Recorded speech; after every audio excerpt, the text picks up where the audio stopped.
Okay, it is quite nice to be here, actually. Okay, thank you. I will talk about Fragile Self tonight, which is a multidisciplinary project I do with my partner, Jonathan, and we began in 2019. And in this project, we create music, audiovisual works, and graphic projects. They range from posters to site-specific installations and performances. The art of looking. Actually, when I received Becky's kind invitation, when I read the email, I just had left my psychotherapist's consultation room, and I misread the title. I read it as The Art of Looking Inside. I think it was like a conscious and unconscious mismatch there. But I stayed with it. I was like, that is it. This is what I will talk about, and I didn't rethink about it again. So graphic design and typography are visual forms of interpersonal communication, ways of exchanging information, ideas, and emotions between individuals. We created Fragile Self also as a space for intrapersonal communication. That is a dialogue within ourselves, a way to process our inner world and reflect on personal experiences. Now, I hope it makes sense why I chose that title and I stayed with it. So it is a project where we aim to express our creative beliefs in their purest form. We can do that also, there is no client. So our client, ourselves are our clients. So, Jonathan Barnbrook, as you may already know, is known for his collaborations with Sigmund Freud. No, we are not that old. David Bowie, on his last 5 albums, including the Grammy Award-winning Black Star.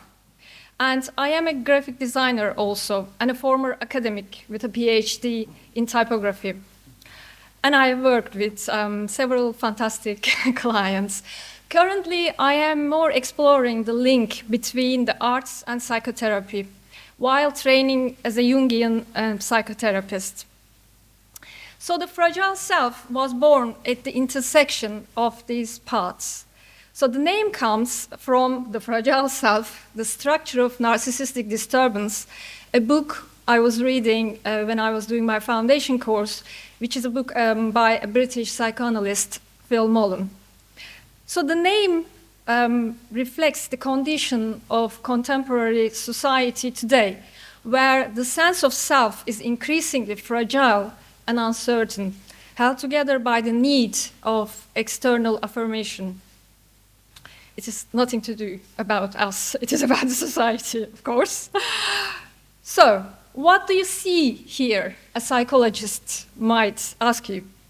And they would expect you to say whatever comes to mind, to free associate. Anyone wants to say? Any idea? What do you see?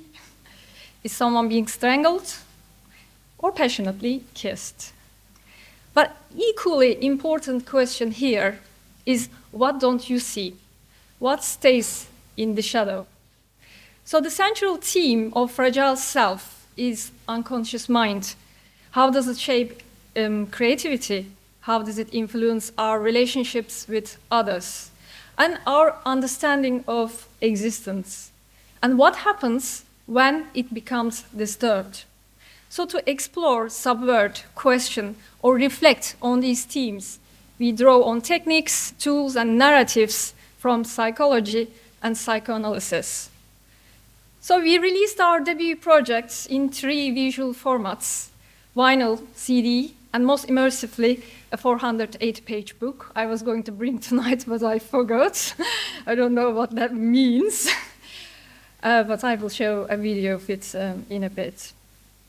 So the vinyl cover shows a portrait with eyes and part of the head cut out, symbolizing the blocking of the conscious mind and opening to the unconscious. And the earlier image is from the inner sleeve.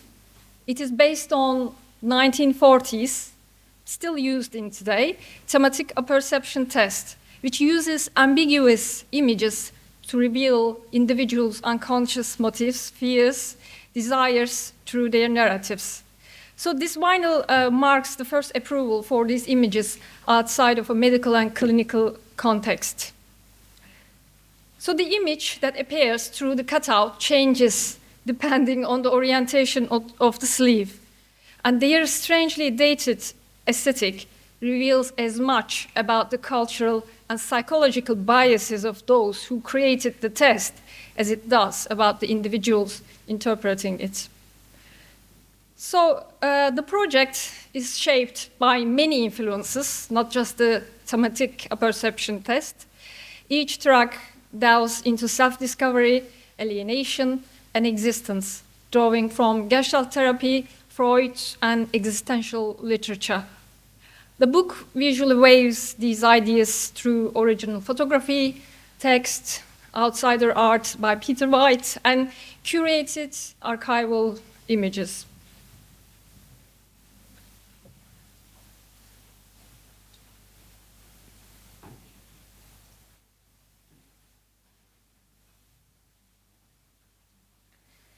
So one of Fragile Self's core aims is to create a new visual language, including a custom font for each project and release. For our debut, we designed a typeface inspired by the film titles of Ingmar Bergman, and it is a modified version of the 1930s Florida font used in his films. But we softened the edges like light from a projector to evoke more emotional tone.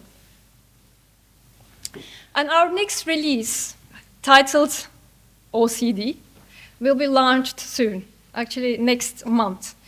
And the album's visual language starts with a logo, a circle flanked by two semicircles, a recurring graphic motif that traces the relentless cycles of creation and destruction. It reflects the way art is made and how love is made, and how opposites strive toward an impossible unity. And OCD operates on multiple levels, both conceptually and physically. Thematically, it explores cycles of thoughts, behavior, and compulsion, while its CD-only first edition also reflects the title, which is OCD, so OCD. So this time, the album's main font is inspired by the musical score of Pleasure of Love, which is a classic French love song composed in 1784. It was redrawn by longtime studio member Jonathan Abbots for a previous project, but later we revived it for the OCD. So the paradox runs through both the content of this love song and the font. Elegant yet edgy, they reflect love's contradictions, softness and sharpness, longing and loss, held in both language and form. It felt like the natural choice for an album as intimate and shadowed as OCD. I hope you will all listen to it and agree. So, I don't want to reveal too much because we haven't released it, but each track on OCD has its own visual identity, with custom typography drawn for every song to shape its emotional landscape, which was a pleasure, to be honest, to design and work on a project like this. Here I chose to share this particular example drawn by, again, very old studio member Marcus Lees Alien. The final track of the same name uses the in absentia typeface. So each letter's interior is extruded into the exterior, creating a fragmented structure that metaphorically represents the dislocation and emotional void described in the song. And in this project, we shift the focus from mind to body, exploring how memory is stored not only in the mind, but within the body. For the visuals, we use skin as a metaphor, a living record that holds emotional history and imprints. Ahead of the album's release, we unveiled the lead single, which is called Existence Against Existence.